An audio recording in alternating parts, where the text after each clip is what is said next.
Shalom saudara. Ya, shalom semuanya. Shalom.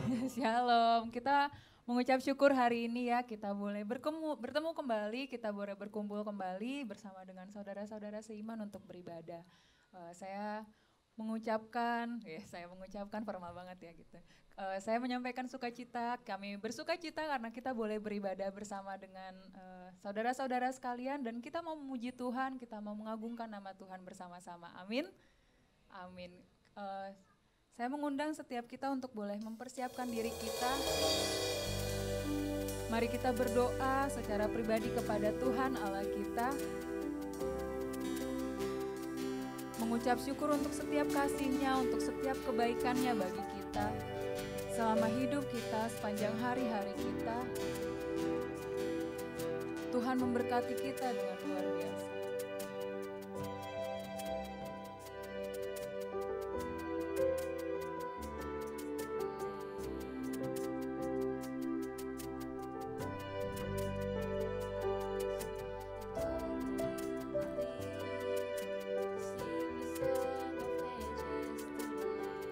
Mari kita naikkan pujian kita. Your name is the highest, your name is the greatest, your name stands above all thrones and dominions, all powers and positions, your name stands above them all, and the angels cry. Mari nyatakan holy, Dia Tuhan Allah kita yang kudus. Holy, you are lifted high. Holy, holy forever.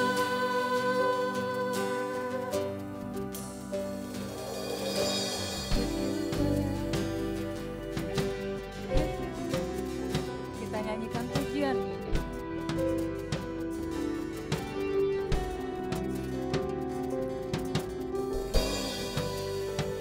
Kita nyatakan bahwa Tuhan Yesus baik, Dia layak terima pujian kita. We'll sing the song forever.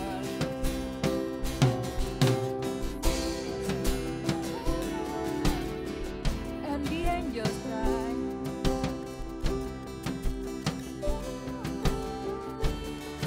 All creations cry.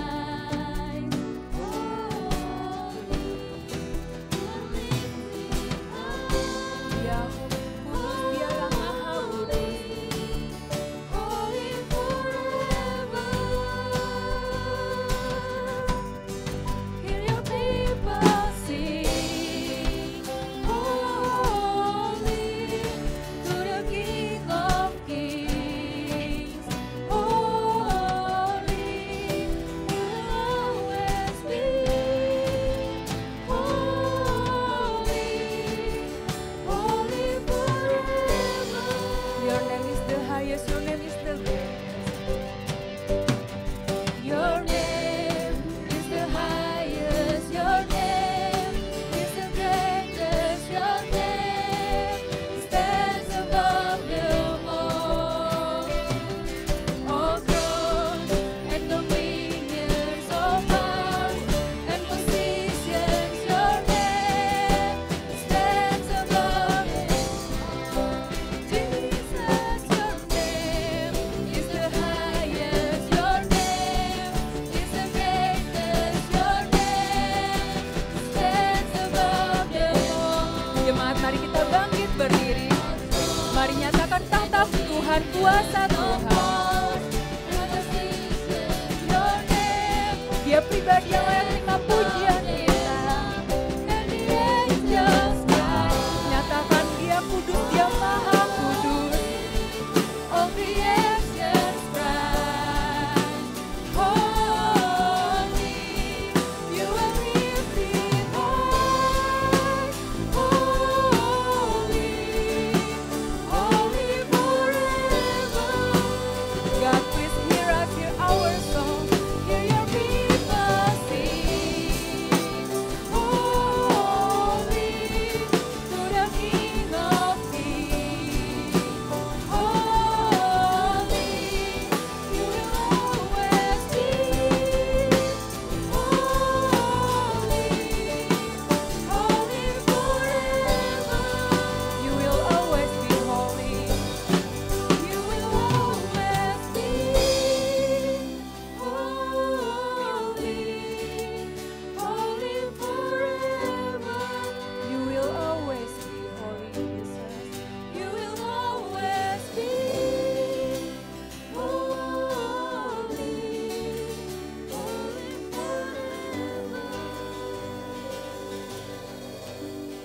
Tuhan, ini hati kami Tuhan yang tertuju kepadamu.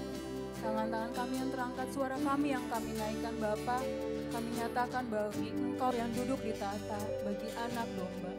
Bagimu Tuhan segala puji-pujian, kuasa, kemuliaan kuasa yang Engkau berikan Tuhan, yang Engkau punya.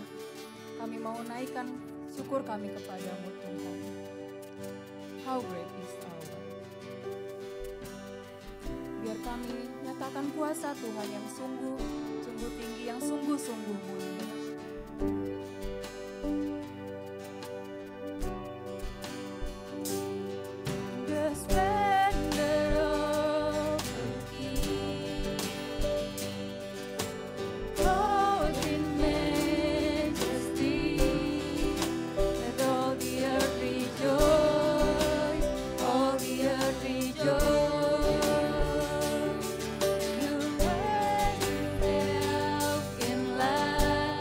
Darkness cries into her,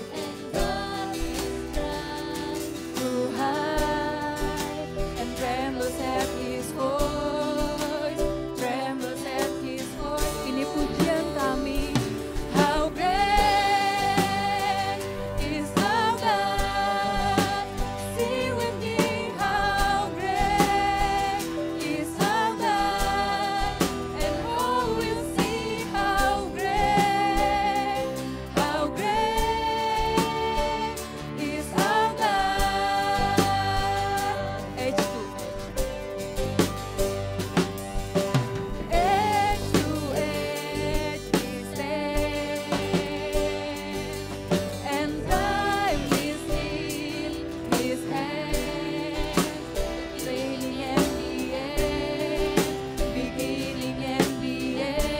The God had three in one. The God had three in one. Father, Spirit, Son, the Lion and the Lamb, the Lion and the Lamb. How great is our God? Sing with me, how great is our God, and all will see how great is our God. Name above all names, name above all names. Nyatakan Dia Tuhan yang layak terima pujian kita. Biar sepenuh hati kita, sepenuh hidup kita, kita memuliakan nama Tuhan kita. Is our God, karena namanya di atas segala nama. Name above all names, you are worthy of our praise, and my heart will sing how great is our God.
tahu itu Tuhan, kami sadar itu.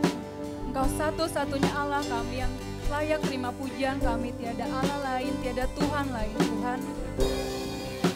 Ini pujian kami Bapa, saat ini ketika kami menyerahkan hidup kami, saat ini ketika kami beribadah kepada Tuhan, tolong layakan kami Bapa.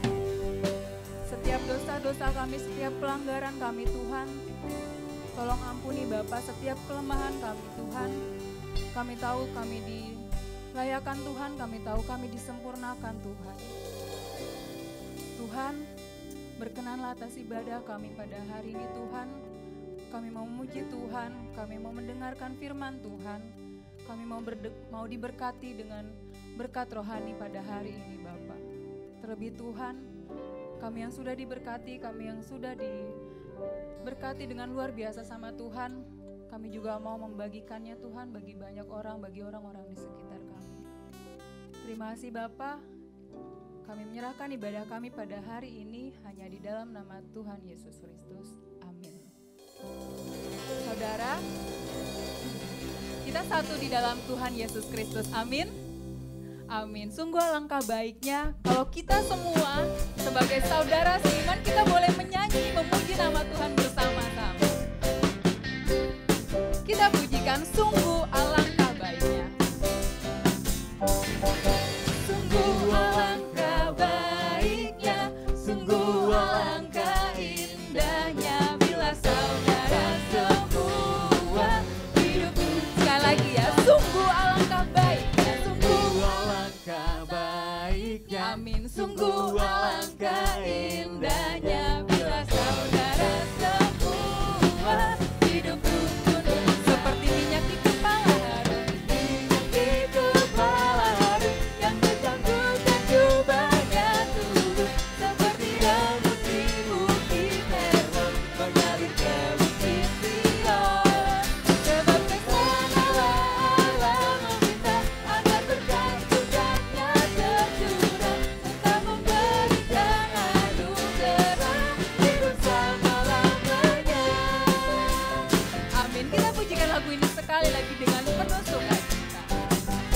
Sungguh alangkah baiknya, sungguh alangkah bila saudara semua hidup rukun seperti minyak di kepala harun yang terjangkut dan jubahnya turun seperti rambut di bukit Hermon mengalir ke bukit Sion. Sebab kesana Allah meminta agar berkat-berkatnya tercurah serta memberikan anugerah hidup selama-lamanya. Saudara, boleh lihat kanan kirinya, lihat saudara-saudara kita. Kita satu di dalam tubuh Kristus, kita satu dalam gereja Allah. Kita mau memajukan gereja kita mau memuji Tuhan bersama-sama di satu gereja ini. Amin ya. Satu kasih satu suara kita naikkan pujian kita bagi Allah kita. Seperti minyak di kepala harun yang terjangkut dan jubahnya turun seperti embun yang dari Hermon mengalir ke bukit Sion. sebab kesanalah ke tempat kita sekarang. Agar berkat-berkatnya tercurah memberikan anugerah hidup selama-lamanya. Seperti minyak di kepala harun yang terjangkut dan jubahnya turun seperti rambut di bukit Hermon mengalir ke bukit Sion. Sebab kesanalah Allah meminta agar berkat-berkatnya tercurah serta memberikan anugerah hidup selama-lamanya. Kita mau hidup selama-lamanya.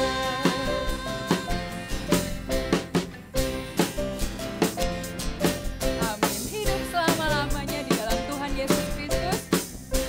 Kita sebagai orang-orang percaya, kita juga sebagai keluarga dalam The Light Community Church ya. Ya, saudara dipersilakan duduk. Saat ini kita siap mendengarkan firman Tuhan, kita siap menerima berkat rohani yang daripada Tuhan.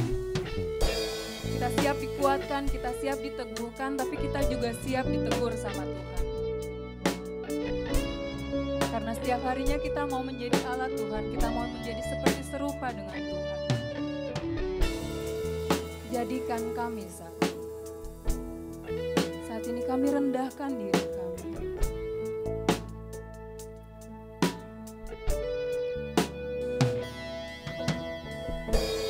Kami rendahkan diri di hadapan-Mu. Kami membawa hati kami, membawa hancur hati saat berseru, agar kami saling melengkapi tubuh-Mu, seperti Kau dan Yesus adalah satu. ini kami Tuhan, saat ini kami rendahkan diri kami.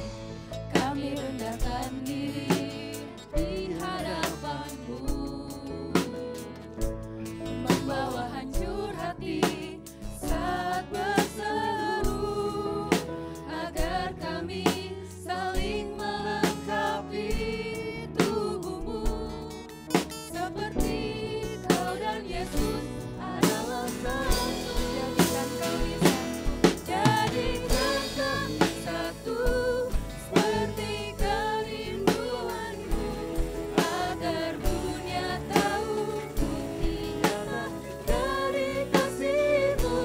Sebelum kami pergi memberitakan kasih-Mu, mulailah dari kami lebih dulu. Jadikan kami satu. Dengan sungguh kita mau nyatakan ini kami Tuhan, ketika kami merendahkan diri sama Tuhan. Tolong bentuk kami. Kami rendahkan diri di hadapan-Mu, membawa hancur hati saat berseru, agar kami saling melengkapi tubuh-Mu, seperti Kau dan Yesus. Biar Kau jadikan kami satu. Jadikan kami satu, seperti kerinduan-Mu, agar dunia tahu bukti nyata dari kasih-Mu. Sebelum kami pergi memberitakan kasih-Mu, mulailah dari kami lebih dulu.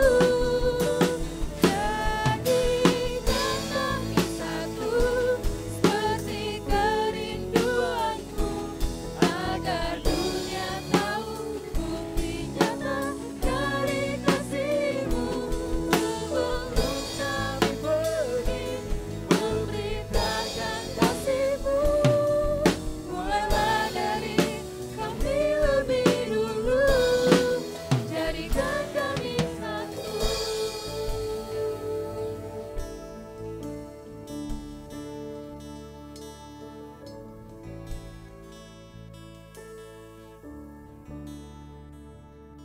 Saudara yang dikasihi Tuhan, mari kita berdoa sebelum kita mendengarkan firman Tuhan.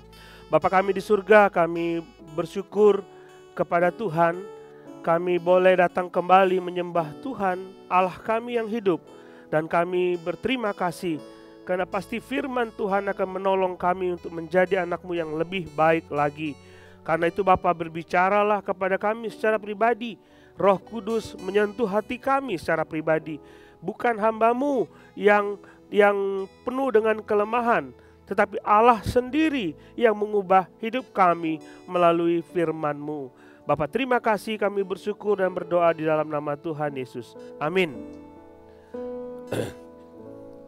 Saudara yang dikasihi Tuhan, ini kita sampai kepada 1 Korintus pasal 12 dan kita akan mengakhiri sesi surat 1 Korintus di pasal 13, pasal yang penting sekali minggu depan.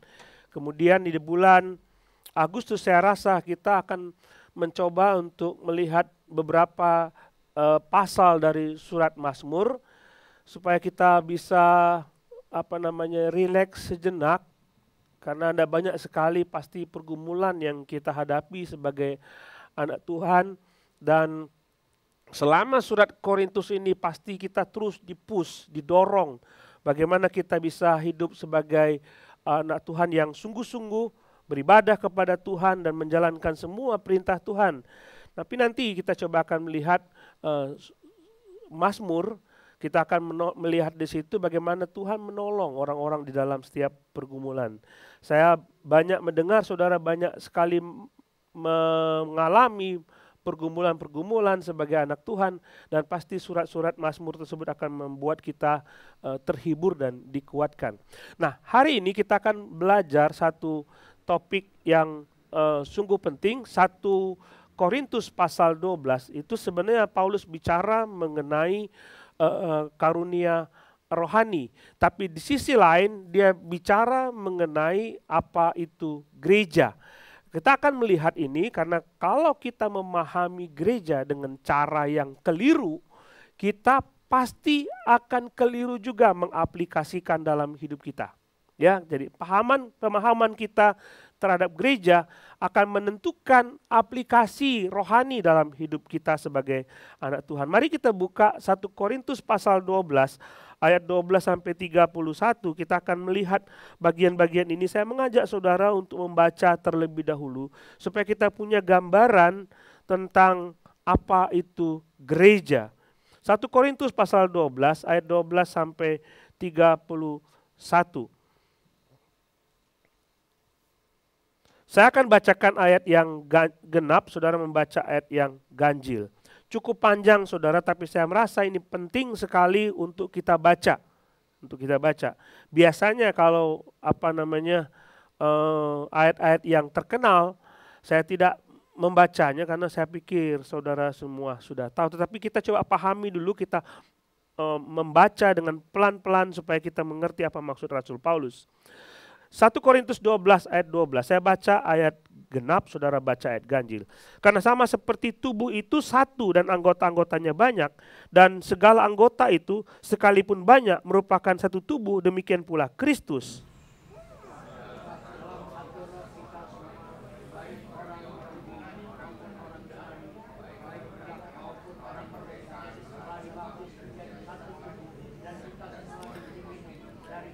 Karena tubuh juga tidak terdiri dari satu anggota, tapi atas banyak anggota.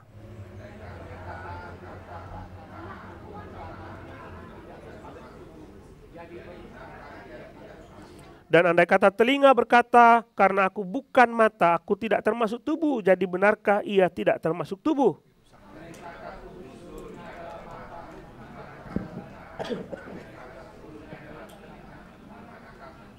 Tetapi Allah telah memberikan kepada anggota masing-masing secara khusus suatu tempat pada tubuh seperti yang dikehendakinya.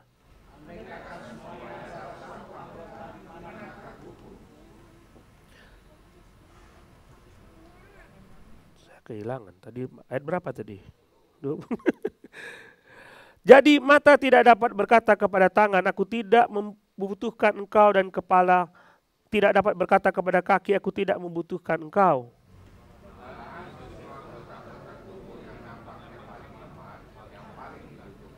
Dan kepada anggota-anggota tubuh yang menurut pandangan kita kurang terhormat, kita berikan penghormatan khusus, dan terhadap anggota-anggota kita yang tidak elok kita berikan perhatian khusus.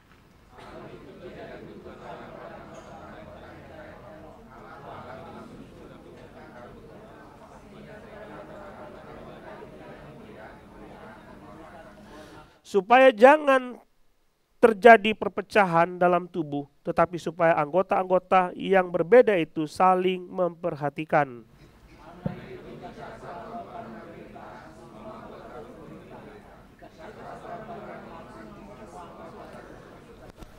Kamu semua adalah tubuh Kristus dan kamu masing-masing adalah anggotanya.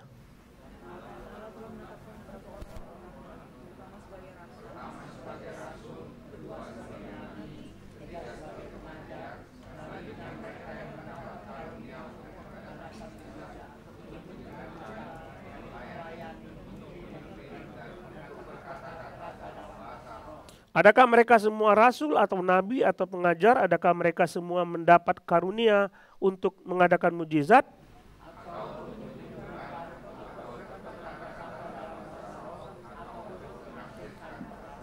Jadi berusahalah untuk memperoleh karunia-karunia yang paling utama dan aku menunjukkan kepadamu jalan yang lebih utama lagi.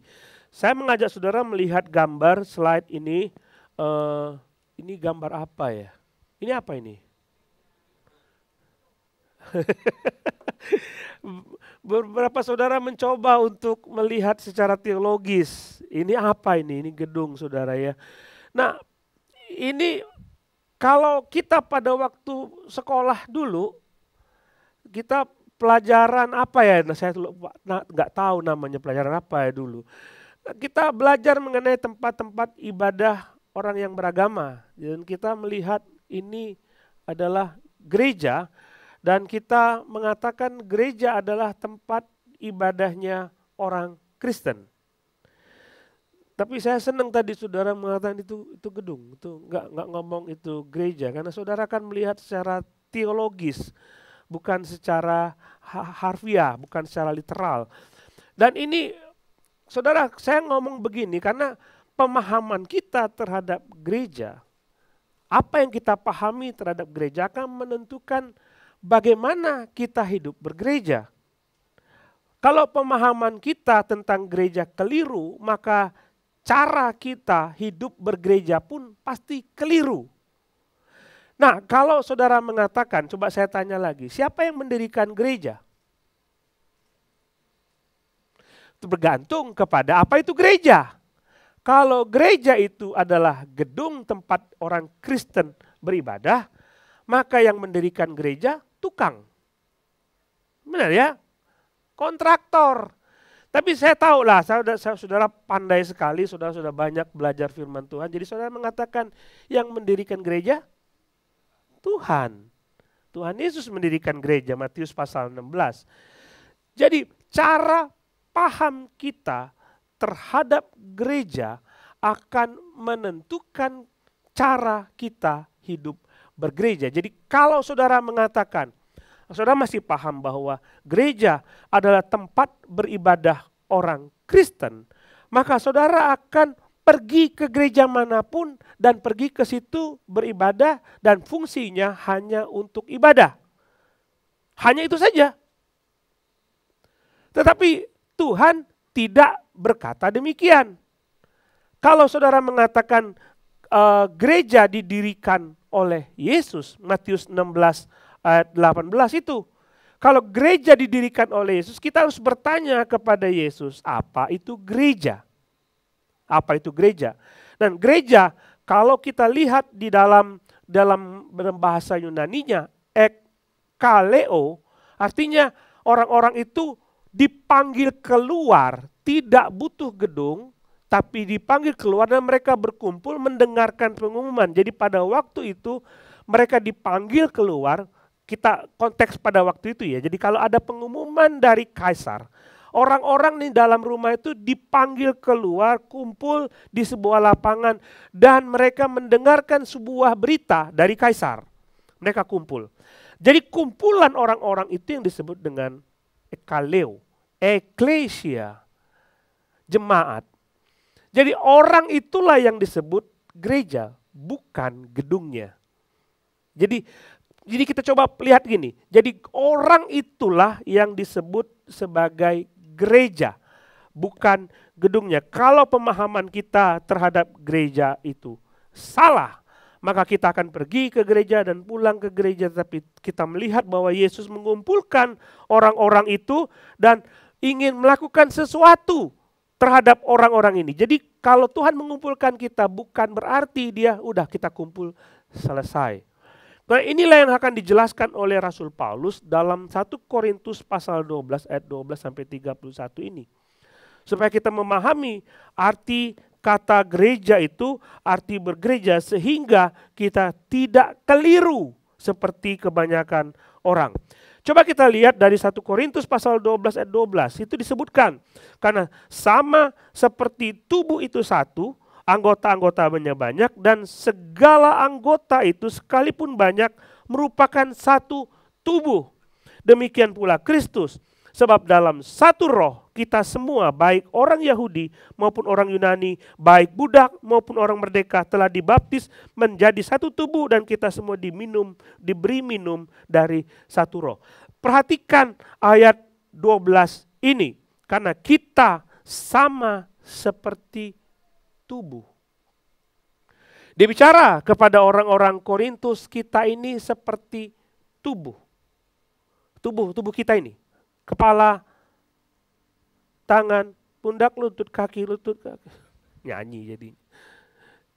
Jadi inilah tubuh kita, anak-anak sudah belajar artinya tubuh itu.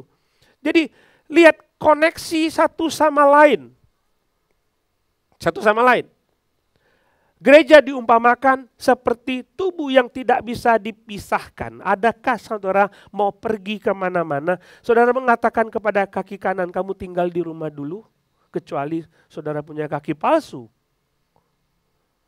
Atau saudara mengatakan kepada telinga, tinggal di rumah dulu. Itu sesuatu yang tidak bisa dipisahkan. Dan Paulus mengumpamakan gereja itu seperti tubuh. Nah, kalau dia bicara seperti tubuh itu, kita akan melihat apa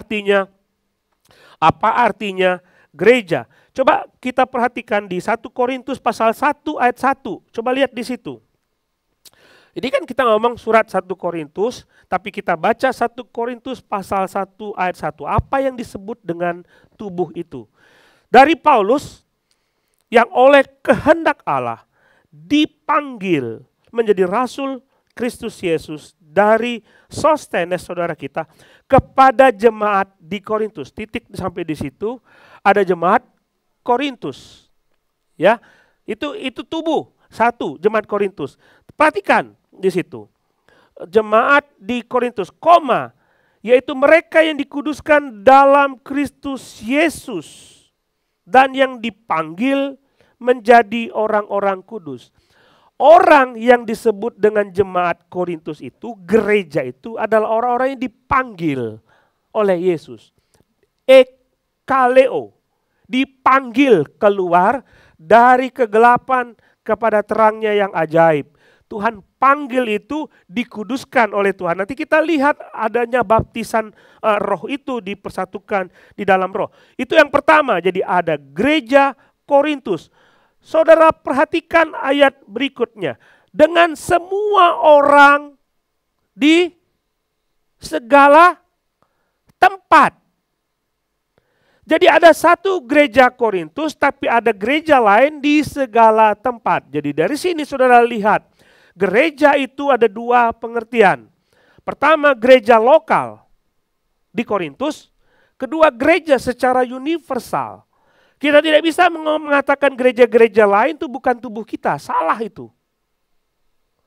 Nggak bisa mengatakan bahwa kita hanya gereja kita saja yang diakui oleh Tuhan, gereja-gereja lain tidak. Nggak bisa. Kita tubuh. Toh akhirnya kita bersama mereka ada bertemu di surga nanti. Nggak bisa kita saing-saingan seperti itu. Kita mesti bekerja sama karena itu adalah tubuh Kristus. Tapi saya ingin mengajak saudara melihat, sekalipun gereja itu universal, dengan seluruh gereja di seluruh dunia. Jadi saat ini seluruh gereja yang jamnya sama mungkin beribadah bersama-sama memuji Tuhan. Saudara bersama dengan saudara kita yang lain. Tetapi dia bicara mengenai gereja Korintus, yaitu gereja lokal. Dia bicara mengenai gereja lokal. Nah, gereja lokal itu yang kita akan bahas dalam 1 Korintus pasal 12 ini. Yaitu kita seperti gereja lokal TLCC, The Light Community Church adalah gereja lokal yang dikumpulkan oleh Tuhan masuk dalam satu komunitas, bukan tanpa maksud. Bukan tanpa maksud. Jadi dia tidak bicara mengenai sebuah gereja, suatu tempat, lalu orang masuk saja ke situ dan keluar lagi, masuk lagi. Dia bicara mengenai gereja lokal ini sebagai satu tubuh yang tidak bisa dipisahkan satu sama lain. Kenapa ini penting? Kenapa ini penting? Karena kalau kita mengatakan bahwa kita saya datang ke gereja lalu saya beribadah saja, saya pulang ya tidak perlu kenal satu sama lain. Kita terlalu egois menjadi orang Kristen. Kita hanya mau menikmati berkat-berkat Tuhan di dalam ibadah, lalu kita tidak mau ambil kontribusi di dalam pekerjaan Tuhan di dalam gereja itu. Enggak bisa. Makanya Rasul Paulus mengatakan kita adalah satu tubuh di dalam Kristus. Enggak bisa kita terpisah satu sama lain. Nah, ini saya ngomong seperti ini, saudara. Rasul Paulus bilang seperti ini, karena nanti akan ada banyak sekali fenomena orang mendirikan gereja itu seperti I.O. Tahu I.O? Ada yang ketawa ya? Benar tidak? Saya bisa saja kalau saya tidak peduli dengan saudara, bisa saja. Waktu kita merintis tempat ini, kita rintis saja gereja, kita buat aja gedungnya, kita siapkan gedungnya, lalu kita siapkan pengkhotbahnya, lalu kita siapkan pemain musiknya, semua dibayar seperti I.O. Lalu saya tidak peduli dengan saudara. Saudara mau datang, mau pulang, saya gak kenal saudara, saudara punya pergumulan apa, saya tidak peduli. Yang penting saya kumpulkan orang untuk beribadah. Apakah seperti itu gereja? Mudah untuk ngumpulin orang. Hadirlah ibadah di tempat ini, dan saudara silakan kumpul, kita beribadah bersama-sama. Rasakan kebaikan Tuhan. Yang dirasakan musiknya, khotbahnya. Oke, tapi I don't care about you, I don't care about you. I don't know you, I don't care. Saya mau datang, saya diam, duduk. Siapa sebelah kanan saya, siapa sebelah kiri saya tidak peduli. Saya tidak peduli kalau dia mungkin ada pergumulan cancer yang bertahun-tahun tidak sembuh-sembuh. Ada pergumulan di sini anaknya yang punya kebutuhan khusus, kita nggak peduli. Bergumul Tuhan, tolonglah aku punya pergumulan. Dan kita nggak peduli. Apakah seperti itu yang disebut gereja? Rasul Paulus mengatakan gereja adalah tubuh. Saudara perhatikanlah, kalau disebut tubuh, artinya, apapun yang menjadi kesulitan anggota tubuh lain peduli. Seperti itulah gereja. Terus, mungkin ya, memang ada gereja yang seperti itu. Pokoknya kita cari daftar pengkhotbah, tarifnya berapa, kita bayar saja, lalu bisnis kita kumpulkan uang persembahan mereka, lalu kita buka lagi. All the glory to God. Ngomongnya kan seperti itu. Tapi bukan itu gereja, saudara. Gereja kalau saudara datang, saudara kenal kiri saudara kenal kanan saudara kenal setiap orang yang tahu pergumulan yang saudara doakan. Itulah gereja. Enggak peduli saudara kalau kepada orang lain itu bukan gereja. Contoh saudara, kalau mata saya ini sulit untuk melihat, membaca sesuatu yang jaraknya dekat, saya perlu beli kacamata.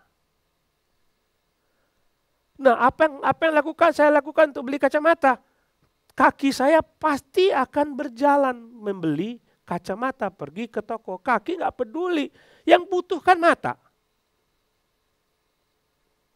Kadang-kadang berpikir seperti pola pikir kita salah sama sekali tentang gereja. Karena kita butuh satu sama lain.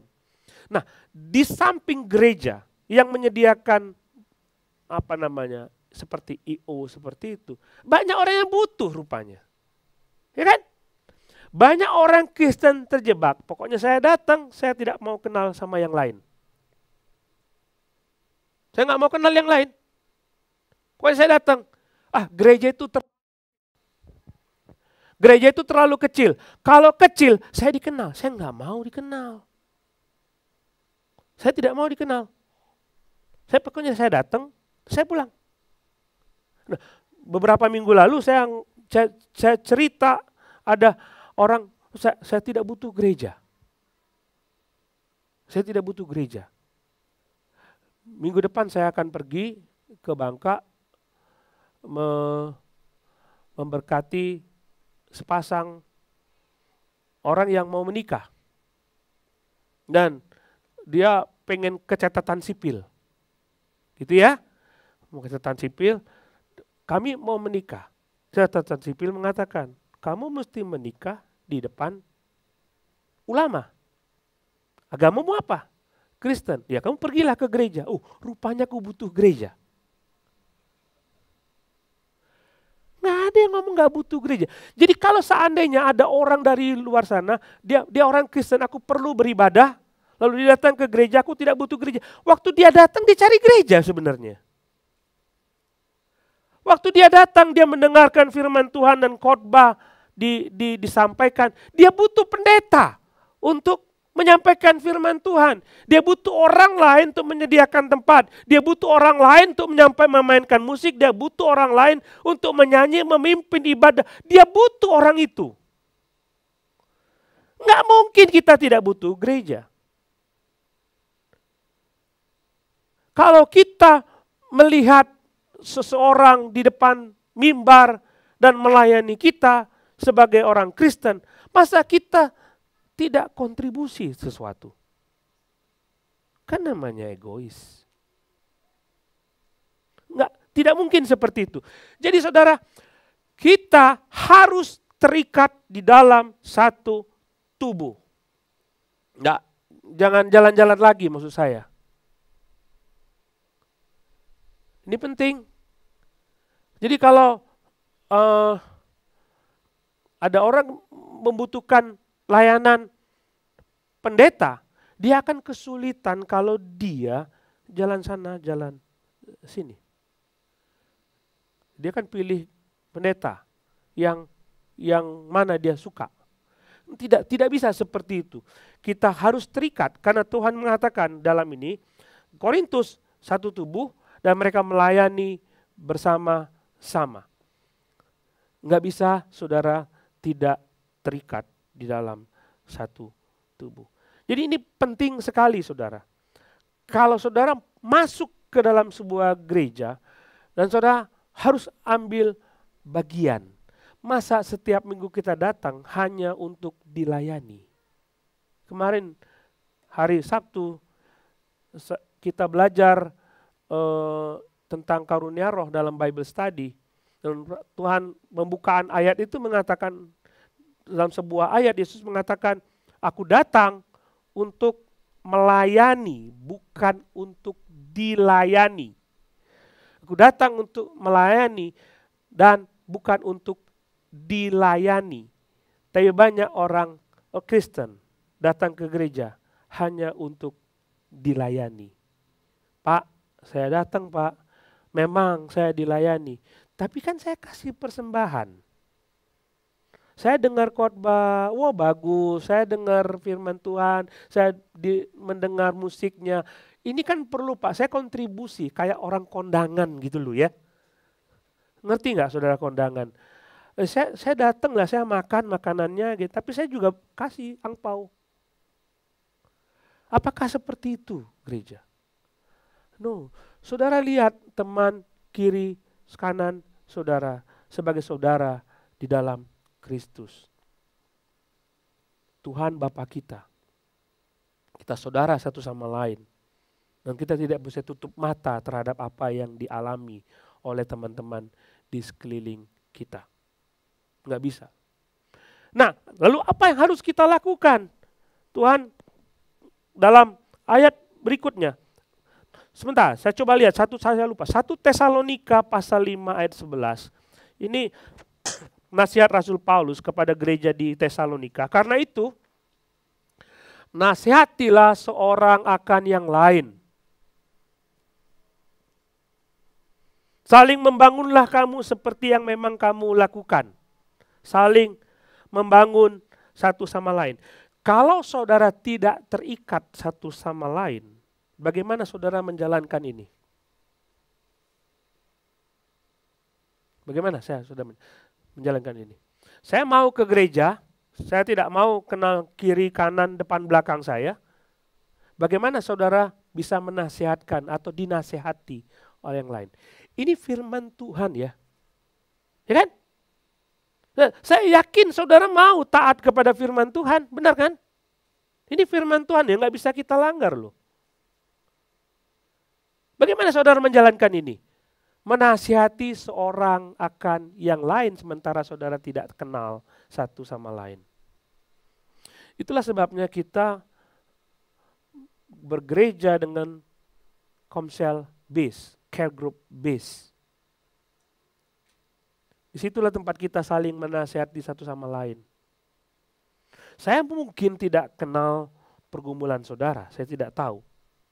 Tapi di tempat di mana saudara ada kelompok kecil, saudara bisa bercerita satu sama lain. Inilah fungsinya gereja. Nah, aku tidak mau ikut care group, aku cuma mau pergi melayani, sudah, terus pulang. Tapi bagaimana menjalankan ini? Bagaimana menjalankan ini? Nggak mungkin nggak bisa. Saudara harus masuk dalam komunitas yang lebih kecil dan saudara baru bisa saling membangun satu sama lain. Saya melayani bersama dengan kelompok signing. Mereka sungguh-sungguh bersinar. Rambutnya maksud saya bersinar. Jadi kalau rambutnya hitam kan, jadi kalau rambut putih itu mancar gitu. Mereka sungguh-sungguh bersinar, shining. Tapi kalau saya tanya kepada mereka, kalau tidak hadir di dalam kelompok kecil ini bagaimana? Ada yang kurang. Justru di situ mereka dibangun dan bertumbuh. Jadi tidak bisa kita tidak melayani, saudara harus melayani. Lalu apa yang harus saya lakukan? Coba perhatikan di dalam ayat berikutnya, ayat 20. Memang ada banyak anggota, tetapi hanya satu tubuh. Jadi mata tidak dapat berkata kepada tangan, aku tidak membutuhkan engkau. Logikanya begitu. Rasul Paulus mencoba membuat kita logika. Kepala tidak dapat berkata kepada kaki, aku tidak membutuhkan engkau. Kita baca ayat selanjutnya. Ayat yang ke-23. Dan kepada anggota-anggota tubuh yang menurut pandangan kita kurang terhormat, kita berikan penghormatan khusus. Dan terhadap anggota-anggota tubuh kita yang tidak elok, kita berikan perhatian khusus. Hal itu tidak dibutuhkan oleh anggota-anggota kita yang elok. Allah telah menyusun tubuh kita begitu rupa, sehingga kepada anggota-anggota tidak mulia diberikan penghormatan khusus. Supaya jangan terjadi perpecahan di dalam tubuh. Tetapi supaya anggota-anggota yang berbeda itu saling memperhatikan. Perhatikan di sini, Paulus ingin mengungkapkan adanya perbedaan di antara kita. Perbedaan itu, kita kalau melihat perbedaan itu bukan hanya dari segi fisik, bukan hanya dari segi status sosial, banyak sekali karakter kita berbeda. Tapi kalau kita bicara dalam 1 Korintus pasal 12 ini, Paulus ingin berbicara mengenai perbedaan fungsi di antara kita. Karena ketika gereja didirikan, Allah melihat dari kacamata Allah, gereja ini butuh ini, gereja ini butuh ini, gereja ini butuh orang yang kayak gini, gereja ini butuh orang kayak gini. Tidak mungkin itu dilakukan hanya oleh satu orang pendeta saja. Tidak mungkin. Tidak mungkin. Jadi kalau seandainya semua dilakukan hanya oleh satu orang pendeta saja, tidak berjalan seperti tubuh. Nggak bisa. Jadi Tuhan memberikan kepada saudara berbagai macam karakter, kemampuan yang bisa dimanfaatkan bagi perkembangan gereja. Kadang-kadang kita berpikir, peran saya apa di gereja? Peran saya apa? Mata kita dipersempit seperti kacamata kuda itu. Dan tidak bisa melihat kiri dan kanan. Cuma begini saja. Nah, kita cuma melihat, kalau kita beribadah, saya bisa berperan di gereja. Coba lihat di situ, main musik saya nggak bisa, mukul drum nggak bisa. Ini semua saya nggak bisa. Nyanyi suara saya fals. Sempit pandangan kita. Padahal banyak sekali yang bisa kita lakukan di dalam gereja. sebagai anak-anak Tuhan. Kita diskusi tadi dengan CG Shining. Mereka, Pak, saya ini sudah tua. Nggak bisa saya melakukan apa-apa. Dan saudara tahu, ini peralatan. Minta tolong CG Shining susun. Bu, bawa ini, apa namanya, speaker, subwoofer, gotong masuk kotak, bawa turun ke bawah. Minggu depannya saya dipanggil, Pak, Bapak ini masuk rumah sakit, Ibu ini masuk rumah sakit. Enggak bisa. Apakah itu tidak bisa berkontribusi? Kita diskusi tadi. Bisa. Mereka akan berdoa setiap Sabtu malam, mendoakan saudara supaya datang ke gereja. Ya begitu ya CG Shining ya. Pak, saya tidak bisa, tapi saya bisa berdoa, Pak. Saya punya HP, Pak. Saya bisa kirim semangat kepada jemaat untuk beribadah. Saya bisa mendoakan Pak Pendeta besok mau khotbah. Itu banyak artinya, saudara. Tidak terlihat saudara lihat nggak siapa yang bawa ini? Taunya siap kan? Datang ibadah, semua udah ready. Itu belakang semua ready. Teks nyanyi sudah ready. Tidak terlihat orangnya. Tapi Tuhan melihat. Mungkin tidak ada artinya. Tapi Tuhan bilang, itu berarti banyak. Banyak yang bisa kita lakukan. Saya bisa mengambil peran banyak di dalam gereja. Nah, tadi saya berdoa ke sini, mari kita berdoa sebelum kita membahas firman. Amin, sudah ada ini nih. Nggak tahu saya siapa yang bawa ini, tapi dia diberkati Tuhan. Karena tanpa ini saya repot khotbah. Pak Pendeta itu hebat khotbahnya ya, bisa khotbah gitu. Tapi tanpa dia saya nggak bisa gitu. Ini nih, mikrofon. Ya kan? Ada yang kasih mikrofon lalu saya cek baterainya habis. Ada yang kasih baterai. Siapa yang kasih baterai? Saya tidak tahu. Tapi Ibu Ruth datang, Pak sudah ada baterai baru. Kontribusi ada? Ada. Jangan pikir kita tidak punya kontribusi di dalam gereja. Nyambut tamu Aser. Aser itu kalau kita pikir-pikir itu artinya duta gereja ya. Apa namanya, kalau kita jual barang, kalau perusahaan-perusahaan mau jual produk, dia punya duta, ambasador gitu, brand ambasador. Itu Aser namanya. Dia membuat image tentang sebuah produk. Ya. Jadi Aser di situ buat image terhadap gereja. Benar kan? Orang begitu datang, Asernya, selamat pagi, ayo ke sana. Jangan di sini Pak, situ aja, ini punya orang lain. Besok datang nggak dia? Tapi kalau Asernya baik, karena dia brand ambasador gereja. Selamat pagi Bapak. Kalau tidak dengan Bapak namanya siapa ya? Aser yang baik tuh begini nih. Besok dia datang ketemu dengan seseorang dan dia lihat orang ini dulu minggu lalu sudah datang. Dan cerita mengenai apa kabar Bapak, anaknya gimana. Dia akan ingat, kok orang ini bisa ingat ya. Saya punya pergumulan. Dan dia punya kesan. Kalau Asernya seperti itu, gerejanya bagus. Apakah fungsi Aser tidak ada artinya? Setiap orang bisa jadi penyambut tamu. Apapun. 1-2 tahun lalu lah ya, saya pulang ke rumah. Di depan rumah saya ada bingkisan. Pakai bag itu. Saya pikir saya dari siapa? Ini pasti dari anggota gereja ya. Biasanya ada yang kirim. Kayak minggu lalu tuh ada yang kirim. Asinan Betawi. Saya senang bener.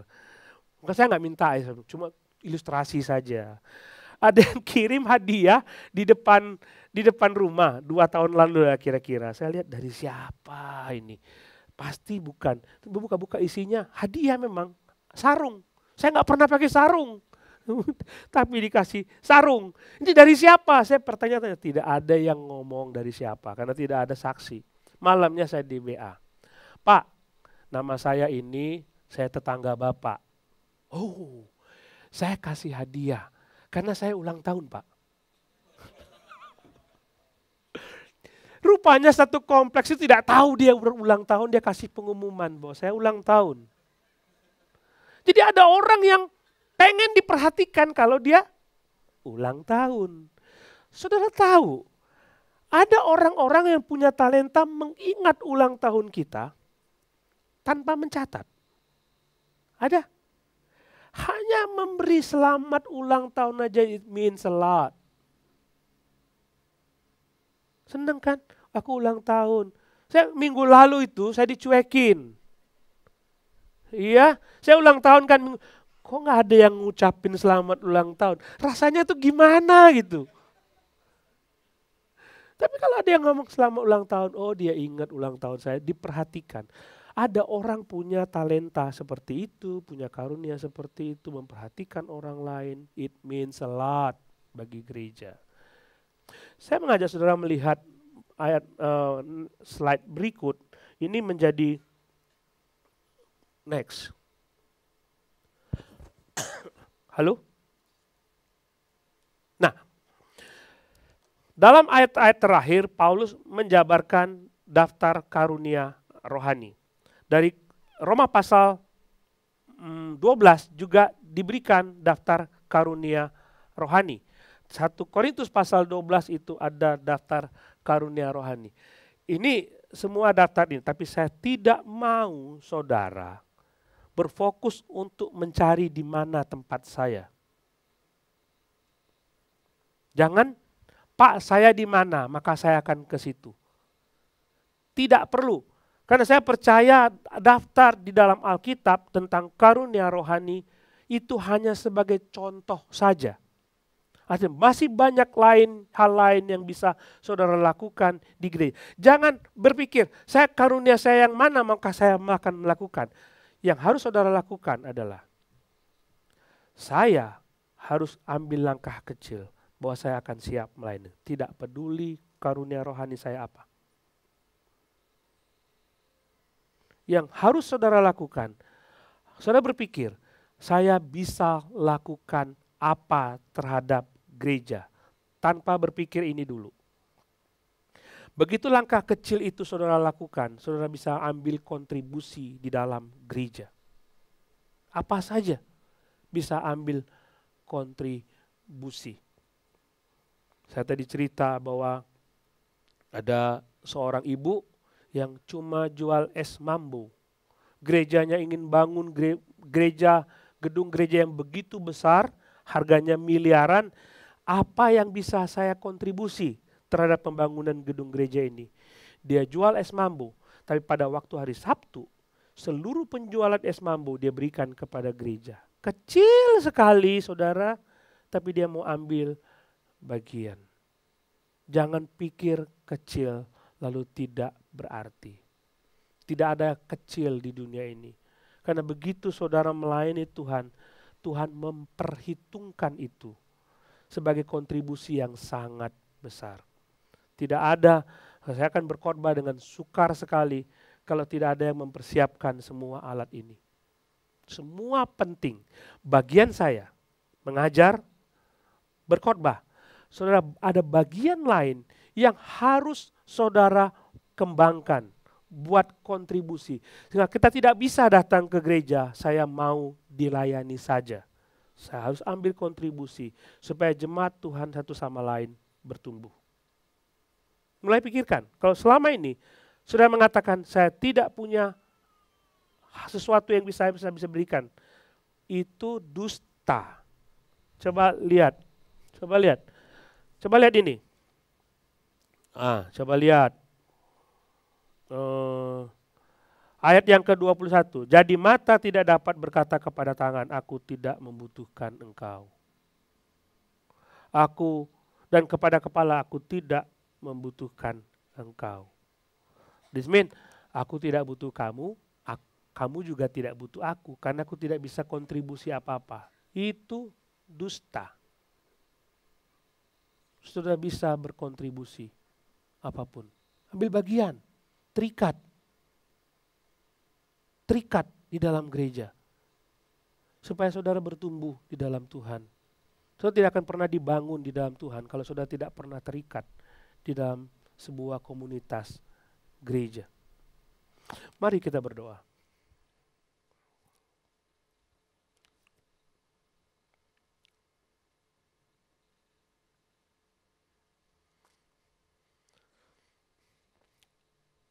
Ambil keputusan saudara saat ini. Mungkin saudara tidak tahu bentuk kontribusi yang saudara bisa berikan kepada gereja. Tapi paling tidak ambil keputusan, Tuhan, aku mau terlibat. Apapun itu, aku mau terlibat.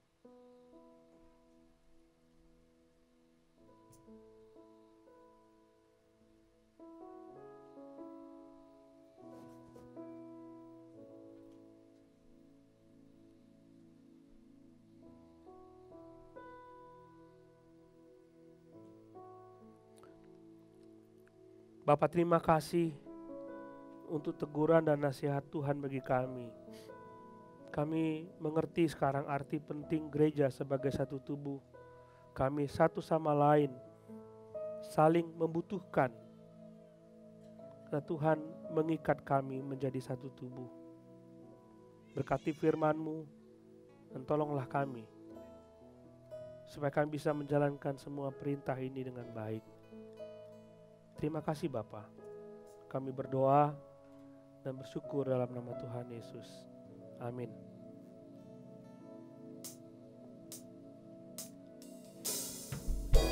Rupa-rupa karunia tapi satu roh, rupa-rupa pelayanan tetapi satu Tuhan. Satu gereja untuk satu tujuan, memuliakan nama Tuhan. Saudara, mari kita bangkit berdiri. Kita naikkan pujian kita naikkan doa kita. Tuhan, satukan kami satu dalam kuasa.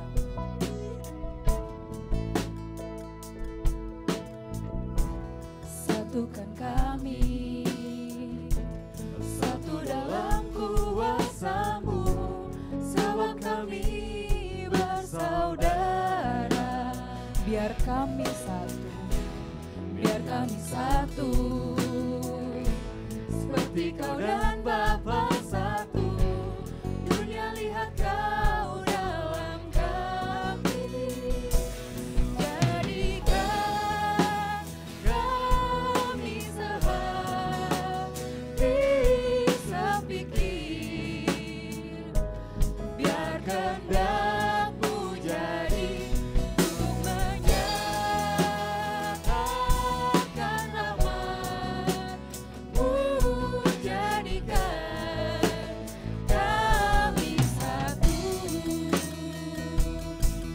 Kami Tuhan, ini apa yang kami rindukan Bapa.